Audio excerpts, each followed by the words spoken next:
Listen, Billy Pilgrim has come unstuck in time.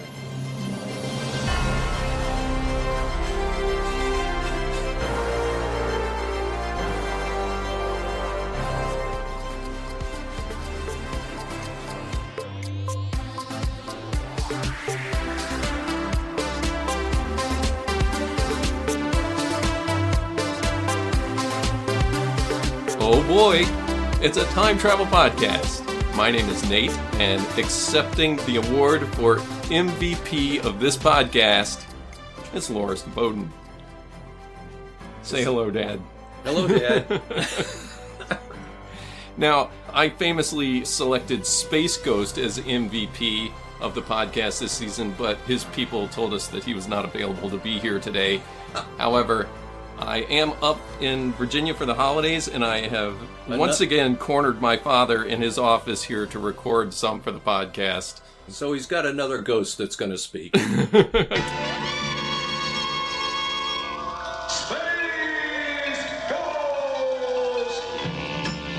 So this was kind of a surprise. I wonder if Brian did it deliberately to make me look bad. But we had a really great time doing the podcast, and honestly, one of the more downloaded episodes that we've had, and a really good response to it. Excuse me, did you say down and low? No, downloaded. Oh, downloaded. I see. Yeah. We did Slaughterhouse-5 as a project twice. We did 2 podcasts on this, but the second one, which was just supposed to be a little addendum, kind of ballooned into like a good 2-hour podcast. And like I said, we're so glad to have gotten that content and had that conversation. So much so that Brian, who is also not here today, awarded you MVP of Season 4 of Oh Boy. Nate, my pick for season MVP is Lawrence Bowden. Oh, you suck up. And I said, I'm going to get an acceptance speech. So keep it brief or we'll play you off the stage. That's right. Well, fathers are always an addendum, as I've come to learn in my many years. But, oh boy, was I surprised to learn about this. Oh boy, I want to thank the Academy of Futural Past Lives for the honor of making me less of a stranger in a strange land. I've always known that I was out of sync with the times, and this award demonstrates just how far out I am. I mean, who could think that a story about the firebombing of Dresden was actually the mask of a spiritual journey to the very moment of time we're in? Really? Come on. Talk about a time warp. Only an 80-year-old old dullard would say such a thing about Kurt Vonnegut. Anyway, I'd like to thank the Academy for adding more foolishness to the fun by choosing me, your 25 MVP. But I don't know how to do that. What with all the illusions of linear time, I don't know what lifetime I'm living at the moment. And I wouldn't want to leave anybody out worthy of thanks or blame for my being here in whatever moment of space-time this may be. I guess all I can say is something nice is happening. I'm focusing on that. And if Billy is right, it means that something keeps happening because there's never anywhere else you can go but now. So, while we're in the timeless now, to the members of the Academy of Futural Past Lives, in particular you, Nate, and Brian, I want to say, first, Brian, thank you for being the insightful student who always gets it, even if a bit slowly. And I want to encourage you to see more and in color and to think less. Not that thinking isn't important. Thinking, however, can cloud your vision until you remove the glasses it makes you wear. And I want to thank Nate, whose indefatigable laugh and irony shines through every word he used to lure his clueless old man into time traveling with him.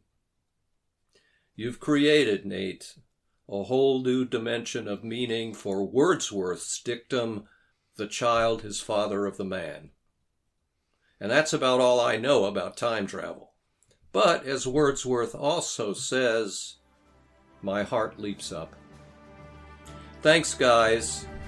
And thanks to all your listeners who gave an out-of-sync old man an excuse to pretend he may have had something to do with the popularity of your episodes on Slaughterhouse-5. If that isn't nice, then I don't know what is. I'll focus on that. Thank you. Oh, that's pretty good. That's pretty good. Pretty good? Yeah, I think that Academy acceptance speeches are usually only about 15 seconds, but I appreciate... Oh, well, I can back off. No, I think this is good. I'm feeling now like I'm going to upload it as just kind of a separate addendum to the awards show proper, which I have mostly edited already, but I'm really glad that we got to do this. I'm glad that you prepared something so nice. You lured me into it. I was just going to bullshit with you for a little bit, but this is pretty good. Well, there's some bullshit in here. Yeah, well, yeah. Even so, thanks so much, and maybe we'll do something highbrow again, and we can have you on. Highbrow? Yeah, that's highbrow for me. I mean... If you listen back to the award show, Brian actually selected it as best media as well, that being Slaughterhouse-5. But really insightful stuff. We got 2 episodes out of that book, and I really think that Slaughterhouse-6 listeners, if you have not, go back and listen to the episode titled Slaughterhouse-6. It's some of our best work, thanks to our MVP of Season 4 of Oh Boy, a Time Travel Podcast. Hopefully we'll talk again. I hope we can do this again. It really is a lot of fun, and I want to say that I think you and Brian approach this with both ridiculous good insight. Ridiculous, that's right. Ridiculous good insight and great fun and appreciation both for one another and for a genre of thinking and experiencing that can be fun, it can be playful, it can also be serious, and it's a broad range of stuff that we cover on this podcast. It's nuts. It's not like we're listening to Back to the Future every week. Yeah. So, yeah. I have really enjoyed it. Well, I wish I could participate more, but I'm so lost in what you're doing. You're just not thinking fourth-dimensionally. Right. I have a real problem with that. Mom listens every week. Yeah, Mom listens. Yeah, she does, because she likes your indefatigable laugh. Indefatigable. Adjective, indefatigable. Of a person or their efforts. Persisting tirelessly. You keep using these words I don't know the definition to. Well, that's what gives some spice to the podcast. You're talking about things you don't understand.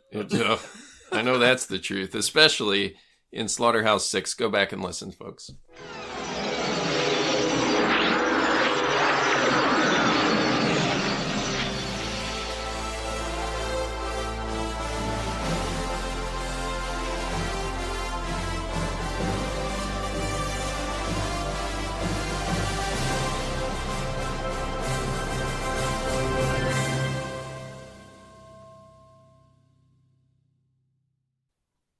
Why does he, as a writer, start out saying, listen?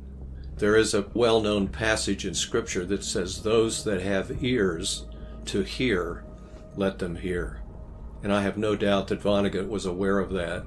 And I think his point of saying, listen, as he does at various points, is to emphasize the importance of that sentence. It makes it sound poignant what he's about to say, right? Exactly. So he's afraid that people are going to read it casually instead of actually examining it. Yeah. When you talk tension, and if you say listen, that's kind of the vocal way of shaking them to an awareness as to what's about to happen or be said. That's funny because he also, a lot of the book is also, this book's a failure, and a lot of it seems like he feels like the book isn't his best work, or I'm not sure what I'm saying here. That seems like a strange dichotomy. Well, it is. On the surface, it certainly is, but underneath it all, it's his deep skepticism that anybody will hear and understand what he has to say. In other words, when he says this is a failure, it's because he's dealing with something of such magnitude that he can't find the words to communicate the truth of what he wants to be heard. Which is why they need to listen more closely. That's right. And why he just sort of keeps emphasizing they're not going to get it.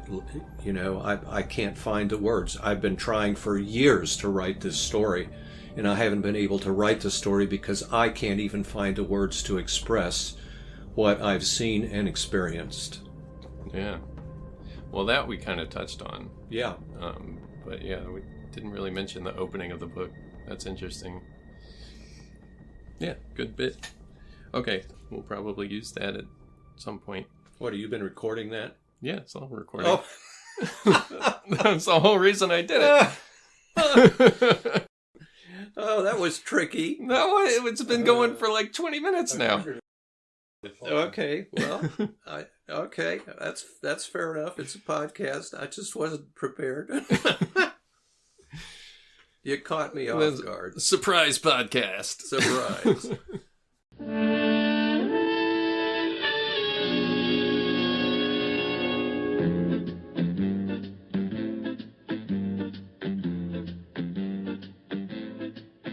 Did I ever tell you about that time that I woke up and I was going to the bathroom and there was like one cookie left in the kitchen? And I was like, I'm going to eat that cookie when I come out of the bathroom. And I went to the bathroom, and when I came back out, the cookie was gone. And Jacqueline was asleep. But she had, like, while I was in the bathroom, like, woken up, walked into the kitchen, ate the cookie, and then came back to bed. And she didn't remember it the next morning, but she had crumbs all over her mouth. It's like, she sleep eats? Yeah, like, fucking asshole. Like,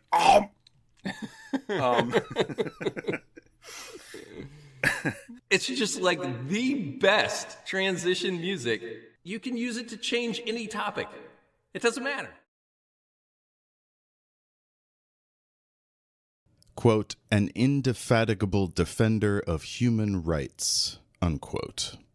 Similar, tireless, untiring, never tiring, unwearied, unwearying, unflagging, energetic, dynamic, enthusiastic, unrelenting, relentless, unremitting, unswerving, unfaltering, unshakable, indomitable, persistent, tenacious, determined, dogged, single-minded, assiduous, industrious.